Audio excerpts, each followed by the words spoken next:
Eden, South Africa, in the Limpopo province. And we're on a reenactment hunt where we hunt like the pioneers hunted in 1882. Now, incidentally, this was also the scene of a skirmish in the Anglo-Boer War.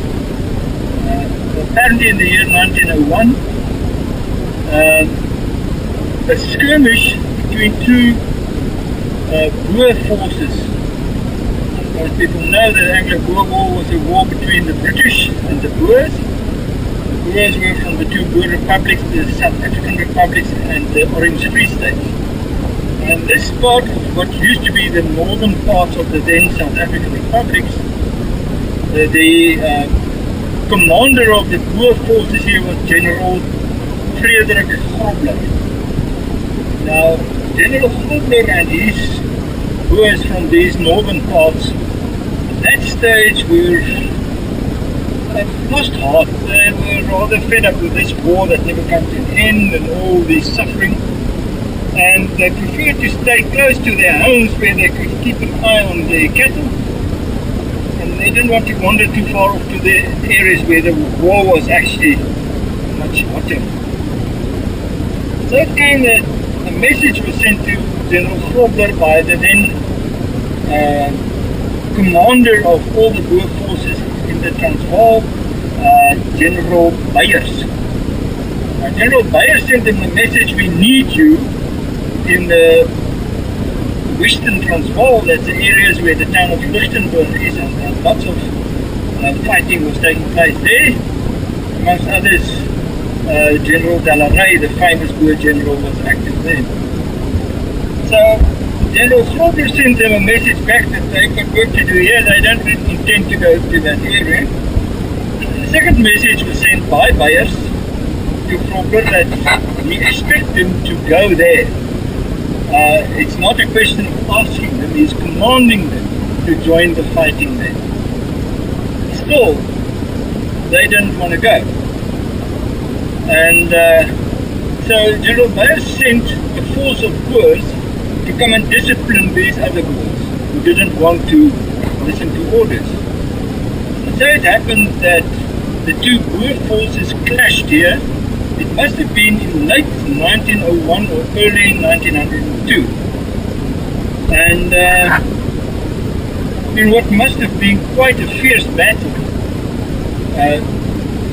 this was actually a Boer civil war within the Anglo-Boer war within a war.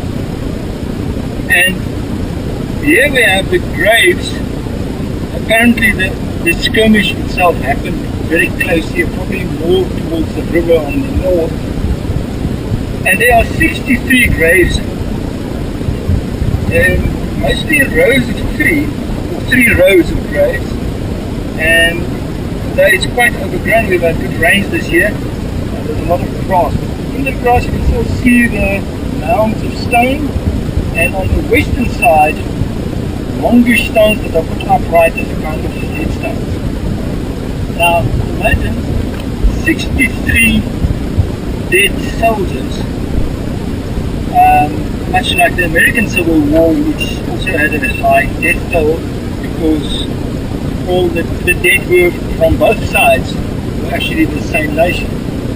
I can just imagine having to dig 63 graves, what must have gone through the minds of those Boer fighters, that they were responsible for killing their own. And they buried them here. Unfortunately, I couldn't find in history books any mention of this. I did find about General Grobler something on the internet. He was relieved of his position of general. And then there are 2 versions. One version, which I think is probably the sanitized version supported by his family, is that he continued as a normal soldier without rank, and then he got ill and he went to his farm about 100 kilometers east of here, and there he died of the fever. Now, the most common sickness called the fever in those years were malaria. These mountains are free of malaria. It's a very unlikely that he would have got malaria from here.